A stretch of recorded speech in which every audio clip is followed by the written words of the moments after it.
There is an indie darling out there that you may or may not have heard of. There's this little indie game that has really struck a chord with me. It's called Hollow Knight and is made by the Team Cherry. There's a $20 game on the horizon that's a sequel to it called Hollow Knight Silksong. It's a little indie game that puts billion-dollar game developers to shame. There's something about this release that's just so pure. It's just pure gaming. It almost takes you back to a simpler time when there was no microtransactions or anything like that. You just enjoy the game. If you're old enough, then you can probably remember the SNES era, or if you ever can, just play any of the old Super Nintendo games. You'll relate to that. You'll be like, you know what? No microtransactions, no hidden fees, no extra this, no having to pay for cosmetics or whatever. You can just play the game. You get a full game, a full course meal. And not a lot of games can allow you to say that nowadays. It seems like there's always a new way to nickel and dime you with it because they have to get, or at least make their shareholders as happy and profitable as they possibly can. It's a rat race that really nobody except for the top percent win. The rest of us, we tend to kind of lose because they're squeezing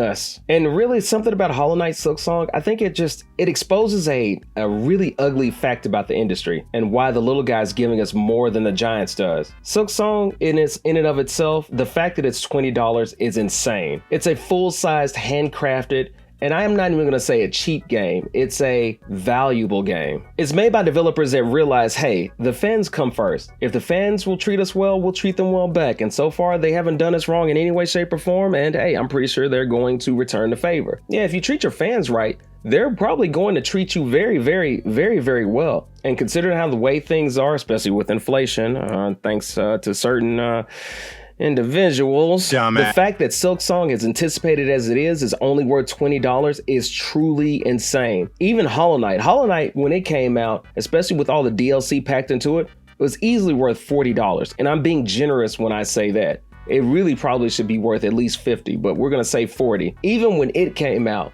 they gave you so much for so little. I got Hollow Knight for $5 on sale, easily worth like $40, $50. It's insane. And this developer understands how to treat its fans. And instead of trying to nickel and dime you, they also can realize on a side note, or maybe they don't even know that. Maybe it's something that they just they're just good people. But the benefit of them being genuinely good people is their fans are going to back them. Their fans are going to be their loudest supporters. Their fans are going to spread, and they're going to spread the word of Hollow Knight far and wide. Why? Because they've treated them so well. They've made a valuable game with incredible characters, solid gameplay, plenty of pretty dope secrets, just love and care crafted into the game. And they have not tried to scam anybody. They have not tried to lie or anything. They've been completely straight up and honest. They kept their nose down to the grind and they just hammered it out. They just been having fun making the game and producing more content for you. It's super rare. What other games can you really think of that do that? There are some indie games that, for sure do stuff like that are out there. But in general, I don't think any of them have reached to this heights. Their fans have truly delivered back for them. And like I said, I don't even think they even just know inherently, they're not trying to play 5 or 6D chess or anything. Well, if we treat them right, they're going to get us paid. No, they just seem like good people. But yeah, they ended up selling over 15 million copies just on the hype of Silksong alone. And again, they haven't done any nickel and diming or anything. And they're already planning to do more DLC for it. And I'm pretty sure it's going to be free just like the last ones. It's insane. They really love their fans and their fans really loves them back. And not a lot of developers or even companies in general can say that. It's such an extremely, extremely hyped game. And contrast to AAA developers with a 70 plus, we're really trying to go $80. Thank you, Mario Kart World. Yeah. Plus deluxe or collector's bundles or anything like that. It really makes you wonder, how can just three game developers, just 3 guys, give us more than 1,000 employee corporation? I feel like there's a whole AAA greed versus players respect. You can think, for example, Madden. Madden's a 70-year, oh my God, a $70 a year, yearly reskin, plus gambling packs too, because it's always fun. Gotta love my surprise mechanics. NBA 2K, you also got some pay to play there. That's very fun, isn't it? Not really. Call of Duty, you got the base price, plus the operator skins and the battle passes and all that stuff. Assassin's Creed, deluxe bundles with cosmetic junk. You got Blizzard and Diablo 4 and Overwatch 2.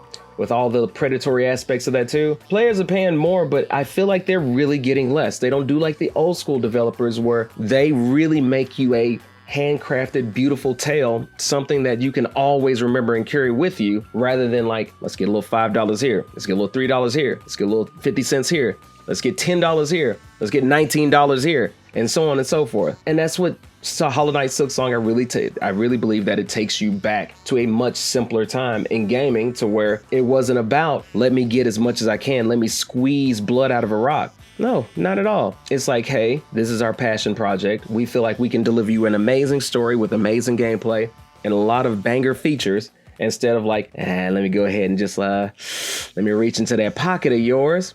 Oh, we've got some lint, paperclip, and a penny. Let's reach into this other pocket. Don't you want these skins? They look tasty. Don't you like that? Hey, don't you want to win? Are you get tired of getting your ass blasted? Well, you might want to pay for these little bonus packs that'll increase your chances of winning. You know, maybe you need that legendary shotgun or something like that. So it really takes you back to a much simpler banger time. And I hate to be like, well, back in the good old days. I hate to be like that, but that's also the truth of the matter. It really is. Which takes me to, and I've mentioned it before, but I have to say it again. I feel like one of Team Cherry's philosophies is they're working for joy and not really for deadlines. And I think that's such an incredibly healthy way to be.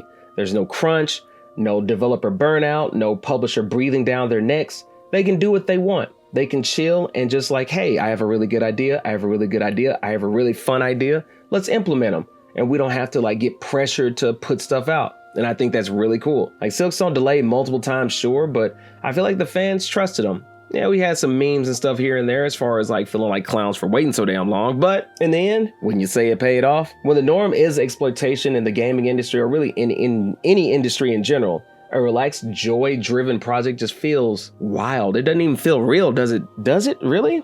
Like people are just like blown away. It's like, y'all have been chilling? Y'all aren't depressed or anything? Or you don't want to jump off a bridge? Which, of course, don't do that. But yeah, you don't feel like you want to do that? I feel like a lot of times I want to. But unlike me, they're enjoying it.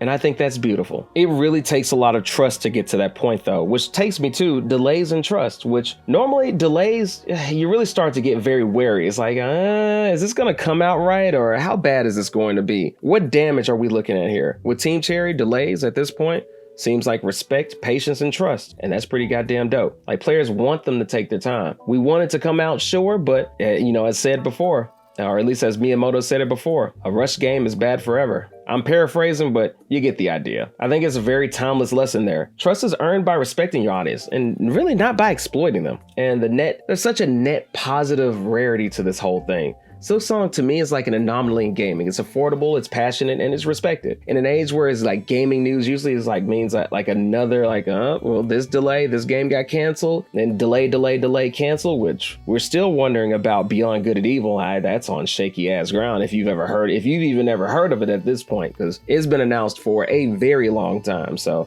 we'll see how that'll play out. But in the meantime, I think it's just a banger of a time. Like Silksong is a net positive. Like, why does positivity feel so rare in the industry that's supposed to be built on fun of all things? It's gotten pretty negative. It's really a shame, but what can you do? Overall, Hollow Knight Silksong, it isn't just a $20 game. It's proof that gaming can still be about love instead of greed.